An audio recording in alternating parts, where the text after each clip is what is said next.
영국의 한 신문사에서 아주 이색적인 공고를 낸 적이 있다고 합니다. 어떤 내용인가 하면 영국 런던에서 에딘버러까지 가는 가장 빠른 길은 무엇일까요? 하는 그런 내용이었습니다. 많은 사람들이 응모를 했습니다. 어떤 사람은 뭐니 해도 비행기를 타고 가야 제일 빠르지 않겠습니까? 아닙니다. 비행기 타는 것은 번거로우니까 기차를 타고 가는 게 더 빠르겠습니다. 아닙니다. 고속버스를 타고 가는 게 더 빠릅니다. 여러 가지 의견이 나왔는데, 그런데 1등을 차지한 답변은 다른 답변이었습니다. 무엇이었는가 하면 런던에서 에딘버러까지 가는 가장 빠른 방법은 좋은 친구와 함께 가는 것입니다. 그런 답이었다고 합니다. 여러분, 그렇습니다. 좋은 사람, 사랑하는 사람과 함께 길을 가면 아무리 멀어도 지루하지 않습니다.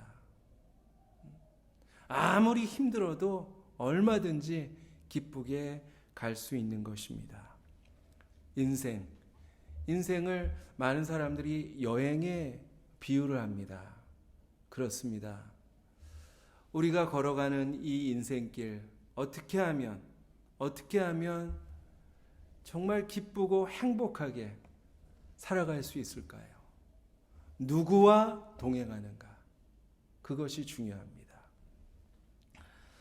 그런데 신앙생활이란 바로 주님과 예수님과 동행하는 생활이라고 할 수 있습니다.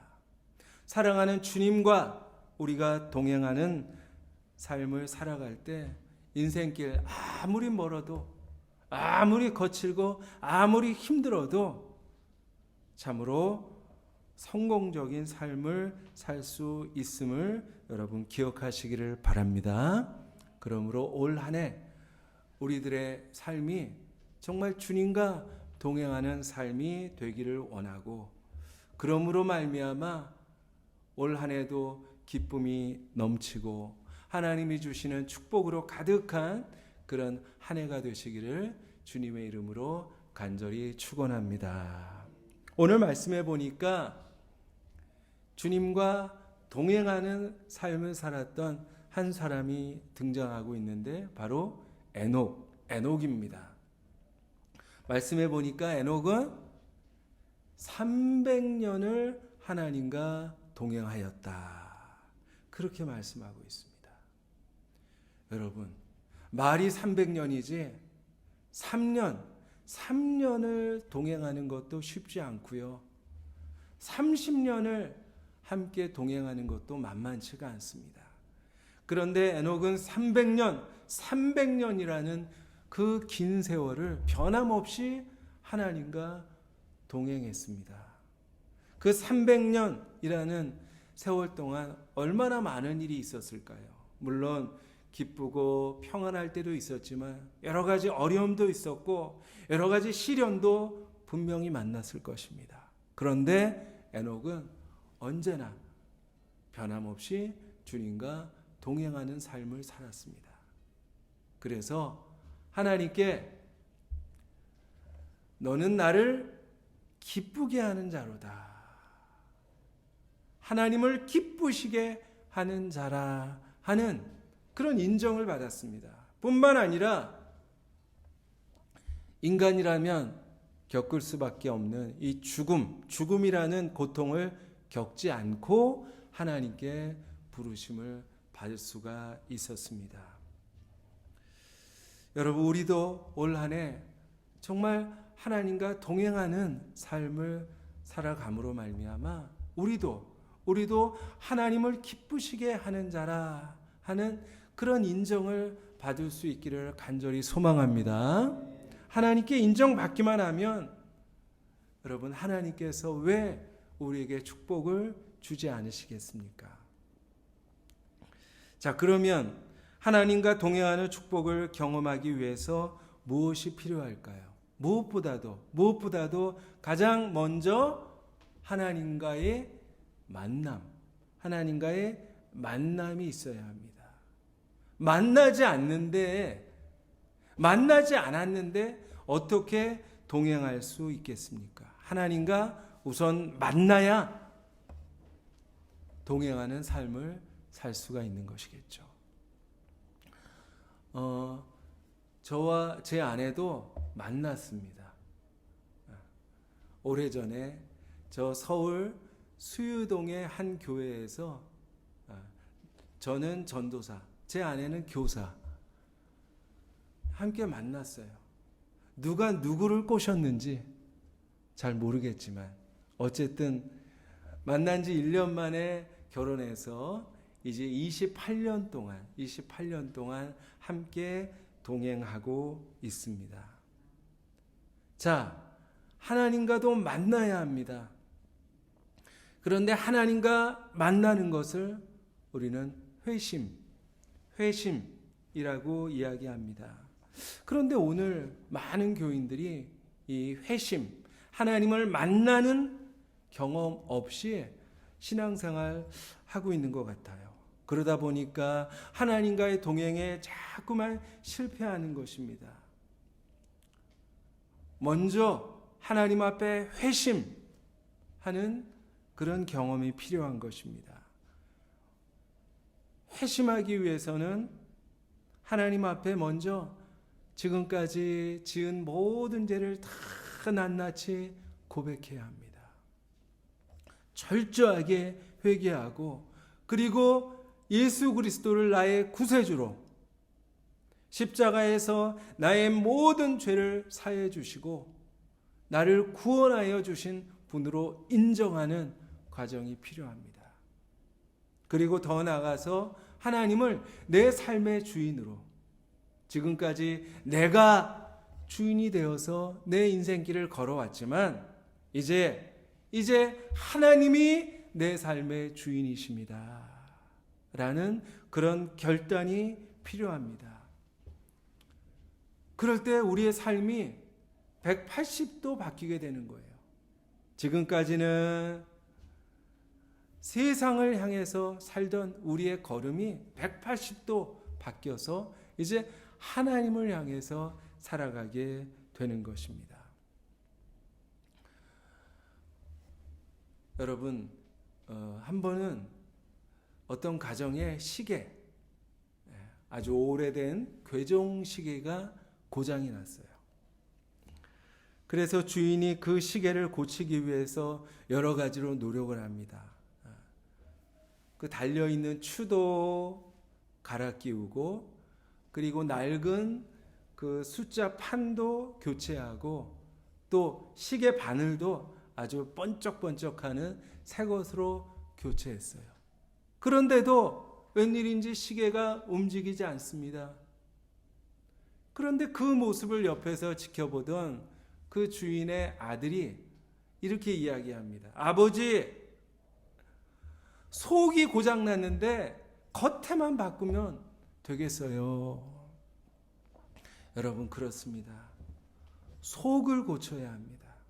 우리 인생도 새로워지기 위해서는 겉모습보다도 우리 속사람이 바뀌어야 하는 것입니다. 죄는 우리 속을 망가뜨립니다. 우리 영혼을 망가뜨립니다. 그러므로 인해서 이제 우리가 주님과 동행하는 삶을 살기 위해서는 우리 망가진 영혼을 고쳐야 하는 것이죠. 물론 교회 출석하는 것도 중요하고 예배 드리는 것도 중요하지만 많은 그리스도인들이 이렇게 겉모습만 달라졌다고 나 예수님과 동행합니다. 그렇게 이야기합니다. 아닙니다. 우리 속사람이 변화되어야 하는 것입니다. 하나님을 만나고 예수님을 나의 구주로 영접하고 그리고 하나님의 자녀가 되는 그런 은혜가 먼저 저와 여러분에게 있기를 주님의 이름으로 간절히 축원합니다. 요한복음 3장의 거듭나지 아니하면 하나님의 나라를 볼 수 없다. 거듭나야 합니다. 정말 새롭게 하나님을 향해서 다시 태어나야 하는 것입니다. 자, 그런데 여러분, 딱 한 번 만났다고 그것을 동행이라고 이야기할 수 있을까요? 어쩌다가 한 번 만났다고 그것을 동행이라고 부를 수 없는 것입니다. 계속적인 소통이 이루어져야 비로소 그것이 동행이 되는 것입니다. 부부간에도 소통이 잘 이루어지지 않게 되면 그 가정 자꾸만 삐걱거리고 그리고 결국 파경에 이르는 경우가 있는 것이죠. 그러므로 우리가 하나님과 동행하려 할 때 하나님과의 소통이 중요한데, 하나님과 어떻게 소통할 수 있을까요? 바로 말씀과 기도입니다. 하나님께서 말씀을 통해서 나에게 당신의 뜻을 말씀해 주시고, 나는 기도를 통해서 나의 생각과 나의 마음을 하나님 앞에 털어놓는 거예요. 이렇게 하나님과 내가 소통이 원만하게 이루어져야 우리가 주님과 더 행복한 동행의 삶을 살 수 있게 되는 것이죠. 그러므로 여러분, 하나님을 만나고 그리고 계속해서 하나님과 소통함으로 하나님과 동행하는 그런 삶을 살아가는 저와 여러분이 되시기를 주님의 이름으로 축원합니다.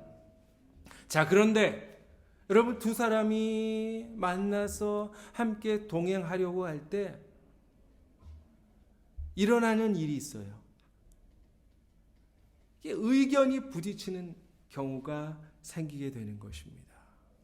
나는 설렁탕을 먹고 싶은데, 설렁탕집에 가서 설렁탕을 먹고 싶은데, 그런데 그 사람은 나는 짜장면을 먹을래. 이렇게 의견이 부딪히면 동행이 어려워지는 거예요. 나는 여행을 저 동해바다로 가고 싶은데, 아니야, 나는 제주도로 갈래. 이렇게 의견이 부딪히게 되면 동행에 문제가 생깁니다. 아모스 선지자는 이렇게 이야기합니다. 아모스 3장에 보면 두 사람이 뜻이 같지 않은데 어찌 동행할 수 있겠느냐. 여러분, 그렇습니다. 아름다운 동행, 행복한 동행이 되기 위해서는 서로의 의견을 잘 조율해야 합니다. 부부도 조율하고, 그리고 또 목사와 성도들도 서로 잘 조율해서 우리가 함께 동행할 수 있지, 그렇지 않고 자기 의견만 고집하면 동행이 깨질 수밖에 없겠죠. 하나님과 동행이 잘 이루어지지 않는 이유도 마찬가지입니다. 하나님의 뜻이 있고 나의 뜻이 있는데 자꾸만 부딪히게 되는 거예요. 하나님의 뜻보다는 내 뜻, 내 생각, 내 마음을 따라 살려고 하기 때문에 하나님과 행복한 동행이 이루어지지 않는 경우가 많이 있습니다. 여러분, 과연 내 뜻대로, 내가 원하는 대로 사는 것, 그것이 나에게 유익할까요? 그렇지 않습니다. 하나님은 누구보다도 나를 사랑하십니다. 그리고 내가 나를 아는 것보다도 우리 하나님은 나를 더 깊이 알고 계시는 분입니다.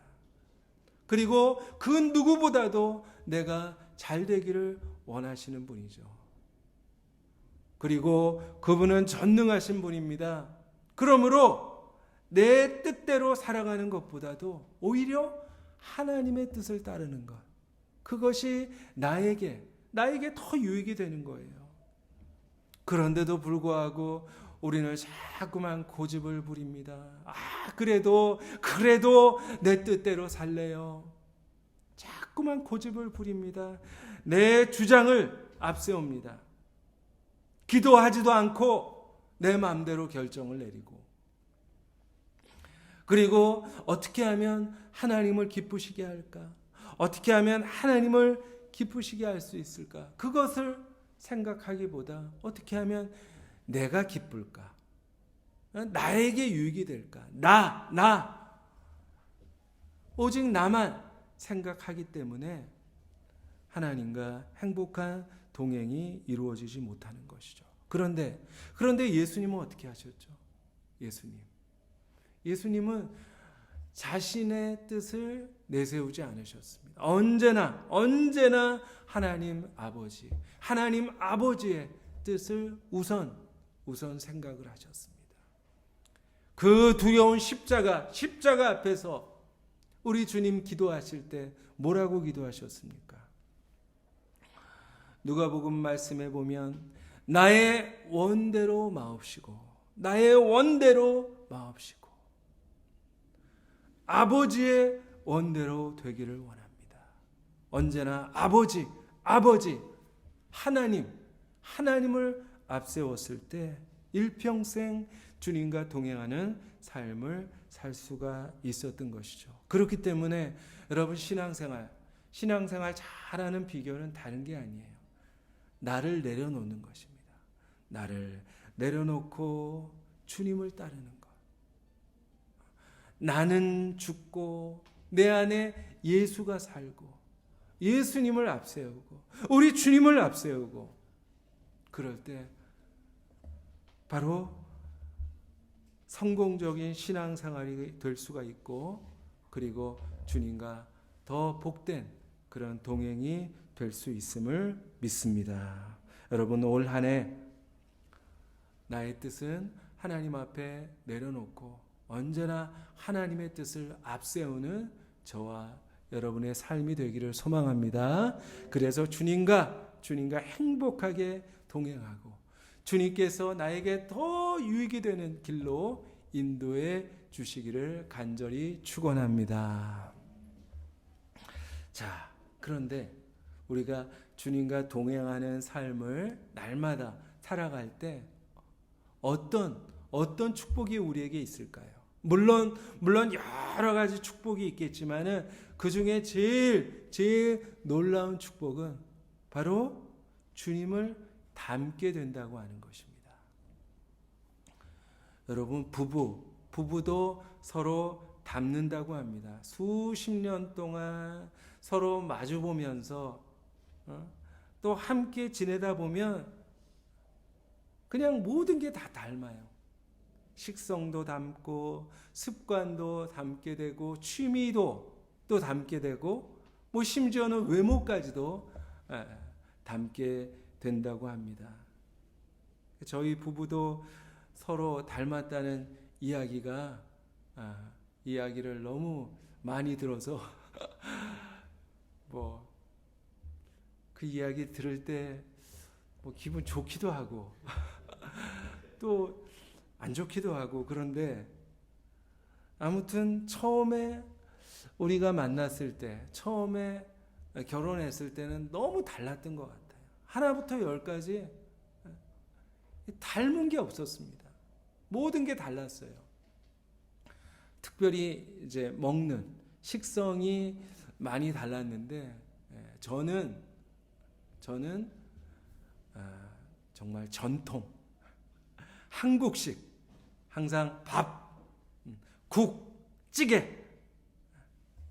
그런데 제 아내는 빵을 좋아하는 거예요.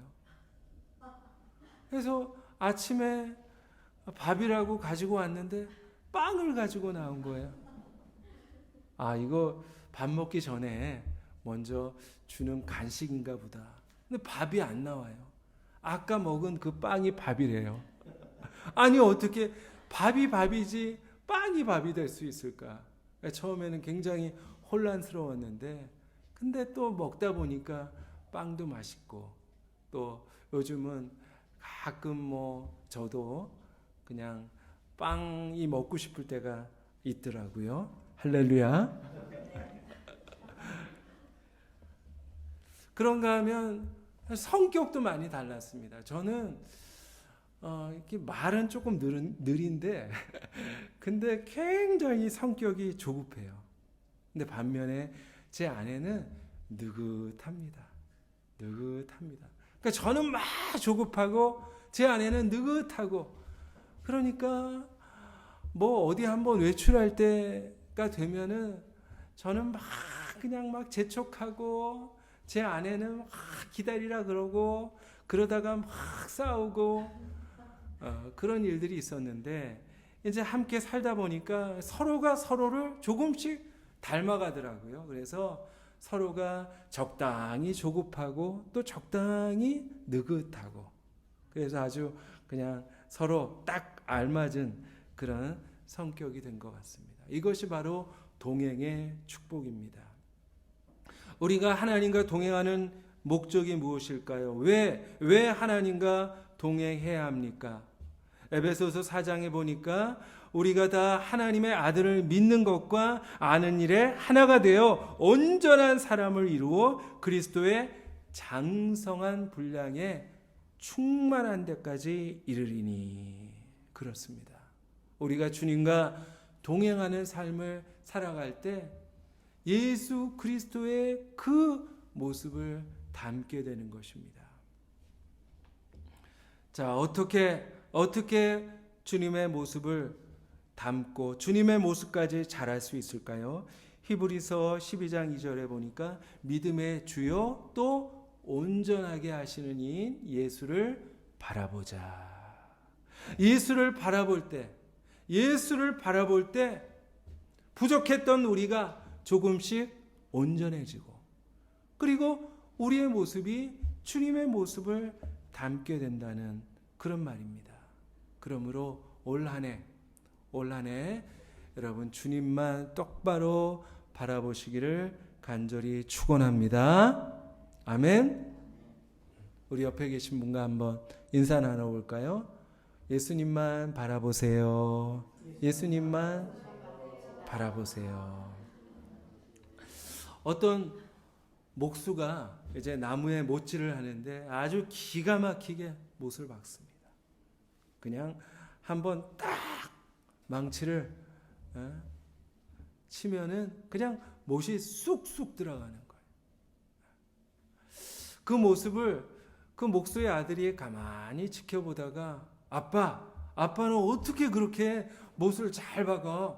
비결이 뭐야? 물었습니다. 그러자 목수가 이야기합니다. 그래 아들아, 못질을 잘 하려면 무엇보다도 시선을 고정해야 돼. 못을 똑바로 바라보는 거야. 못을 가만히 바라보면 처음에는 못이 작게 보이는데, 그런데 계속 바라보면 그 못이 점점 크게 보여. 그럼 그때 망치를 딱 내려치면은 못이 잘 박힌단다. 한눈 팔면 다칠 수 있어. 그렇게 이야기했습니다. 여러분 그렇습니다. 한눈 팔면 다칩니다. 신앙생활도 한눈 팔면 다쳐요. 주님을 똑바로 바라보고 주님과 함께 걸어가야지 엉뚱한 것을 보면 결국 우리 신앙에 실패가 찾아오게 되는 것입니다. 주님을 바라봐야 되는데 자꾸만 환경을 바라봅니다.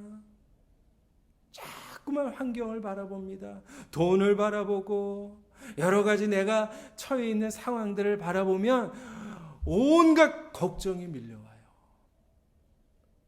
그리고 주님을 바라봐야 되는데 사람을 바라봅니다. 자꾸만 사람을 바라보면 나도 모르게 내 입에서 불평이 터져 나옵니다. 그리고 주님을 바라봐야 되는데 나를 바라봐요. 연약한 나를 바라보면 자꾸만 낙심하게 됩니다. 그래서 결국 신앙에 승리하지 못하게 되는 것입니다. 여러분, 우리가 햇빛을 돋보기로 이렇게 그 빛을 한 군데로 모으게 되면 종이를 태울 수가 있잖아요. 불이 붙습니다. 집중할 때 아주 강력한 힘이 생기는 거예요. 여러분, 우리가 우리의 시선을 주님께 집중할 때 주님이 주시는 놀라운 힘을 공급받게 될 줄 믿습니다. 우리가 주님만 똑바로 바라볼 때 우리의 모든 연약함을 극복하고 우리 삶의 모든 영역에서 승리할 수 있음을 여러분 믿으시기를 바랍니다. 올 한 해 무엇보다도 주님과 동행하는 한 해가 되어야 합니다. 히브리서 13장 주님께서 이렇게 말씀하셨습니다. 내가 과연 너희를 버리지 아니하고 과연 너희를 떠나지 아니하리라. 여러분 그렇습니다. 주님은 우리를 버리지도 않으시고 우리를 떠나지도 않으시겠다고 말씀하시는데, 그런데 우리가 문제예요. 우리가 자꾸만 주님을 떠나려고 합니다. 주님 없이 살아가려고 합니다. 우리만 손해예요. 여러분 오늘 에녹 300년을 변함없이 주님과 동행했던, 그래서 주님께 인정받고 가장 성공적인 인생이 될 수 있었던 그 에녹을 기억하면서 올 한 해도 에녹처럼 주님과 동행함으로 승리하는 그런 삶이 될 수 있기를 주님의 이름으로 간절히 축원합니다.